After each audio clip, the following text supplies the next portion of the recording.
വിഭാഗം നേതാക്കൾ മറ്റു ചിലർ ഇതുമായി ഈ ആരോപണങ്ങൾ ഉന്നയിക്കുന്നു. എന്താണ് ഈ നേതാക്കൾക്ക് ഇടയിലുള്ള ഈ അഭിപ്രായ വ്യത്യാസം? ഈ വിഴിഞ്ഞം പ്രശ്നത്തിൽ CPM-നകത്ത് രണ്ടഭിപ്രായത്തിൻ്റെ പ്രശ്നമില്ല.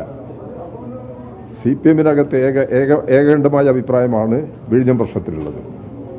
വിഴിഞ്ഞം ഈ കേരളത്തിൻ്റെ പുരോഗതിക്ക് നിർണായകമായ പങ്ക് വഹിക്കുന്ന ഒരു സ്ഥാപനമാണ്. അത് പൊതുമേഖലയുടെ പൊതു നിയന്ത്രണത്തിനകത്ത് നിലനിർത്തണം എന്നുള്ളതാണ്. അതിന് വ്യത്യസ്തമായ ചില സമീപനങ്ങൾ ഗവൺമെൻറ് വന്നപ്പോൾ ആ ഗവൺമെൻറ് നിലപാടിനെയാണ് CPM വിമർശിച്ചിരിക്കുന്നത്. അതിൽ രണ്ടഭിപ്രായമില്ല, ഒരേ അഭിപ്രായം തന്നെയാണ് ഈ കാര്യത്തിൽ കാര്യങ്ങൾ. പാചകത്തിന് അങ്ങനെ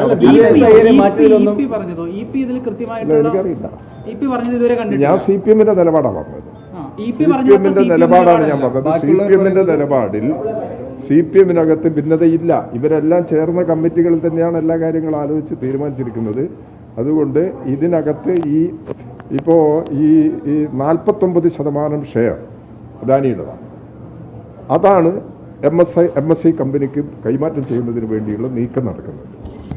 അങ്ങനെ ചെയ്യണമെങ്കിൽ ഒരു കമ്പനിക്കും ഷെയർ കൊടുക്കാൻ പാടില്ല എന്നുള്ളതല്ല, ഗവൺമെൻറ്റിൻ്റെ അനുവാദമില്ലാതെ ചെയ്യാൻ പാടില്ല എന്നുള്ളതാണ് വ്യവസ്ഥ. ആ വ്യവസ്ഥയ്ക്ക് വിരുദ്ധമായ ചില നീക്കങ്ങൾ നടന്ന സമയത്ത് അതിനെ എതിർക്കുക, അത് ജനങ്ങളിടയിൽ തുറന്നു കാണിക്കുക എന്നുള്ള നിലപാടാണ് CPM ഈ കാര്യത്തിൽ സ്വീകരിച്ചിരിക്കുന്നത്. ആ നിലപാടിൽ അഭിപ്രായ അല്ല, അതല്ല, അവർക്ക് കൊടുക്കരുത് എന്നുള്ളതല്ല, ഗവൺമെന്റിന് അനുവാദമില്ലാതെ കൊടുക്കാൻ പാടില്ല.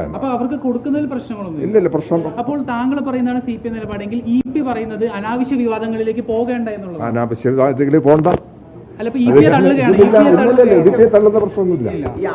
EP തള്ളുന്ന പ്രശ്നമൊന്നുമില്ല. EP എന്താ പറഞ്ഞെന്നുള്ളത് ഞാൻ കേട്ടിട്ടില്ല. EP തള്ളുന്നില്ല. ഇത് എല്ലാ കാര്യങ്ങളിലും ഈ കാര്യത്തിൽ CPM-ന് ഒരു നിലപാടേ ഉള്ളൂ. അത് നിങ്ങൾക്ക് ഉറച്ചു വിശ്വസിക്കാം.